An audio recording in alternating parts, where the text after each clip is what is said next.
and doubt serve a purpose. It's just a matter of controlling fear. And you do that through a code. And what is a code? A way of going, thinking, speaking, and acting. All right? And you think, speak, and act according to what we have been talking about in this entire program and what we talk about all the time on the program, and that is constructive results. If you're talking to white people in South Africa, I mean, the former rulers under what they call apartheid and all like that, talk to them. They're there, all right? And you say, hey, you go in with one question in any conversation you have with anybody, white or non-white, all right, what's going to be the constructive result? Anytime somebody suggests anything, this is how you control your emotions. Go for the logic.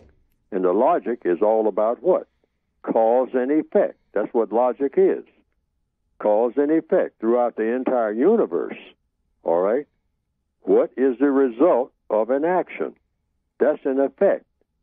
What is the cause of the action that produces the result? And the only thing you need to remember, is it constructive? Every move that people make is going to have a constructive result or a non-constructive result. So the question is, was it constructive for Mr. Nelson Mandela to be let out of prison? Yes, he never should have been there in the first place. The answer to that question. Now, having said that, now that he was president or had the title of president. Yeah, title.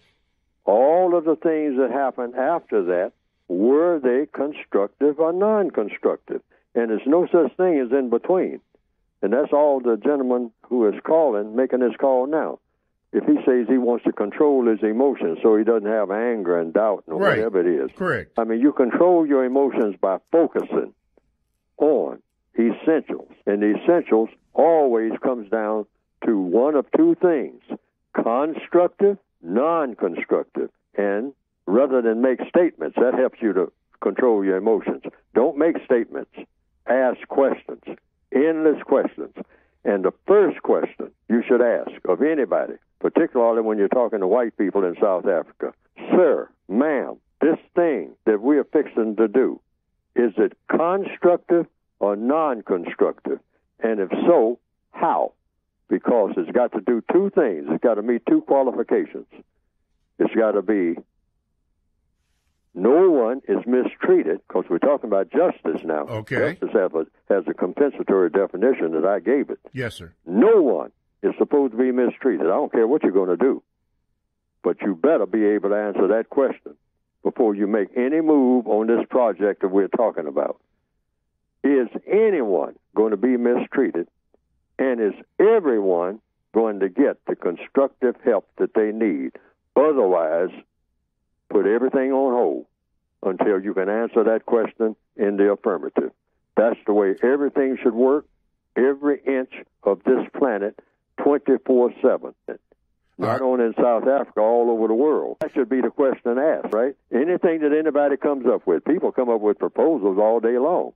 And you can sit there and you can nod.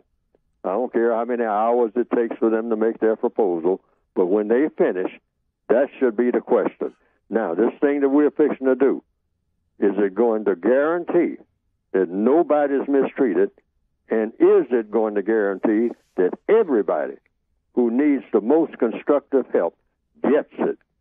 Otherwise, this plan needs to be going all over again until you can come up with those guarantees. Oh. Otherwise, you don't have justice. You got to have justice in any move you make.